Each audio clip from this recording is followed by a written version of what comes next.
अस्सलाम वालेकुम गाइस रहमत उल्लाह वबरकातुहू। पैगंबरी की हकीकत तो हम पढ़ चुके हैं किताब दीनियात से। अब हम पढ़ेंगे पैगंबर की पहचान कि पैगंबर की पहचान क्या है। आइए आगे पढ़ते हैं। औज़ुबिल्लाहिमिनश्शैतानिर्रजीम बिस्मिल्लाहिर्रहमानिर्रहीम। जिस तरह दूसरे अलूम व फ़नून के बाकमाल लोग एक खास किस्म की तबीयत लेकर पैदा होते हैं, उसी तरह पैगंबर भी एक खास किस्म की तबीयत लेकर आते हैं। एक पैदाइशी शायर का कलाम सुनते ही हमको मालूम हो जाता है कि ये शायरी की खास काबिलियत लेकर पैदा हुआ है, क्योंकि दूसरे लोग ख्वाह कितनी ही कोशिश करें वैसा शायर नहीं कर सकते। उसी तरह एक पैदाइशी मुकर्रर, एक पैदाइशी इंशा परदाज, एक पैदाइशी मौजिद, एक पैदाइशी लीडर भी अपने कारनामों से साफ पहचान लिया जाता है, क्योंकि उनमें से हर एक अपने काम में गैर मामूली काबिलियत का इजहार करते हैं जो दूसरों में नहीं होती। ऐसा ही हाल पैगंबर का भी है। उसी के जहन में वह बातें आती हैं जो दूसरे लोगों के वहमो गुमान में भी नहीं होती। वह ऐसे मजामीन बयान करता है जो उसके सिवा कोई दूसरा इंसान बयान नहीं कर सकता। उसकी नज़र ऐसी बारीक बातों तक खुद ब खुद पहुंच जाती है जिन तक दूसरों की नजर बरसों के गौर फिक्र के बाद भी नहीं पहुंचती। वह जो कहता है हमारी अकल उसको कबूल करती है, हमारा दिल गवाही देता है कि जरूर ऐसा ही होना चाहिए। दुनिया के तजुर्बात और कायनात के मशाहदों से उसकी एक एक बात सच्ची साबित होती है, लेकिन अगर हम खुद वैसी बात कहना चाहें तो नहीं कह सकते। फिर उसकी तबीयत ऐसी पाकीज़ा होती है कि वह हर मामला में सच्चा, सीधा और शरीफाना तरीका अख्तियार करता है। वह कभी कोई गलत बात नहीं कहता, कोई बुरा काम नहीं करता, हमेशा नेकी और सदाकत की तालीम देता है, और जो कुछ दूसरों से कहता है उस पर खुद अमल करके दिखाता है। उसकी ज़िंदगी में कोई ऐसी मिसाल नहीं मिलती कि वह जो कुछ कहे उसके खिलाफ अमल करे। उसके कौल या अमल में कोई जाति गर्ज नहीं होती। वह दूसरों के भले की खातिर खुद नुकसान उठाता है और अपने भले के लिए किसी का नुकसान नहीं करता। उसकी सारी जिंदगी सच्चाई, शराफत, पाकतीयनीति, बुलंद ख्याली और आला दर्जे की इंसानियत का नमूना होती है, जिसमें ढूंढने से भी कोई ऐब नजर नहीं आता। उन्हीं चीजों को देखकर साफ पहचान लिया जाता है कि यह शख्स खुदा का सच्चा पैगंबर है। आगे का हम नेक्स्ट चैप्टर पढ़ेंगे। इससे पहले चैप्टर में हमने पैगंबर की पहचान के बारे में पढ़ा है। इस चैप्टर में हम पढ़ेंगे पैगंबर की अताअत, मतलब कि पैगंबर की हमें अताअत करनी चाहिए। क्या है पैगंबर की अताअत?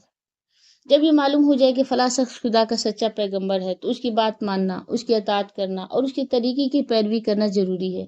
ये बात बिल्कुल खिलाफ अकल है कि तुम एक शख्स को पैगंबर भी तस्लीम करो और फिर उसकी बात भी ना मानो, इसलिए कि पैगंबर तस्लीम कर लेने के माने ये है कि तुमने मान लिया जो कुछ वो कह रहा है खुदा की तरफ से कह रहा है, और जो कुछ कर रहा है खुदा की मर्जी के मुताबिक कर रहा है। तुम जो कुछ उसके खिलाफ कहोगे या करोगे वो खुदा के खिलाफ होगा, और जो वह बात खुदा के खिलाफ हो वो कभी हक नहीं हो सकती।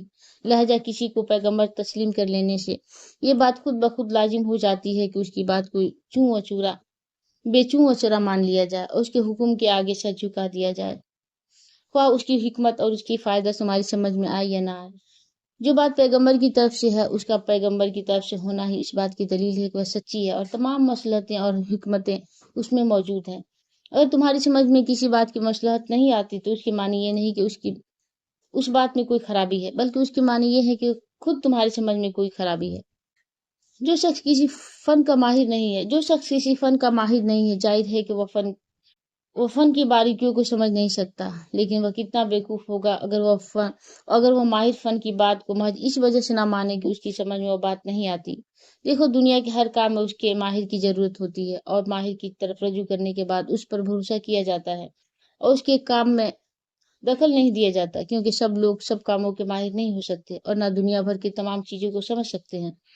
तुम्हें अपनी तमाम अकल और होशियारी सिर्फ इस बात में सिर्फ करनी चाहिए कि एक बेहतरीन माहिर फन की तलाश करो। जब किसी के मुतालिक तुम्हें यकीन हो जाए कि यह बेहतरीन माहिर फन है तो उस पर तुमको कामिल भरोसा करना चाहिए, फिर उसके कामों में दखल देना और एक एक बात के मुतालिक ये कहना कि भले हमें समझा दो वरना हम ना मानेंगे, अक्लमंदी नहीं है बल्कि सरासर बेवकूफ़ी है। किसी वकील को मुकदमा सबूत करने के बाद तुम ऐसी हुज्जतें करोगे वह तुम्हें अपने दफ्तर से निकाल देगा। किसी डॉक्टर से तुम उसकी एक एक हदायत पर दलील पूछोगे तो वह तुम्हारा इलाज करना छोड़ देगा।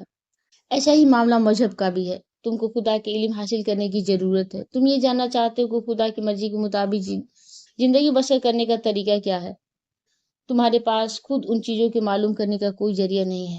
اب تمہارا فرض ہے کہ خدا کے سچے پیغمبر کی تلاش کرو۔ اس تلاش میں تم کو نہایت ہوشیاری اور سمجھ بوجھ سے کام لینا چاہیے، کیونکہ اگر کسی غلط آدمی کو تم نے پیغمبر سمجھ لیا تو وہ تمہیں غلط راستے پر لگا دے گا، مگر جب تمہیں خوب جانچ پڑتال کرنے کے بعد یہ یقین ہو جائے کہ فلاں شخص خدا کا پیغمبر ہے تو اس پر تم کو پورا اعتماد کرنا چاہیے اور اس کے ہر حکم کی اطاعت کرنی چاہیے۔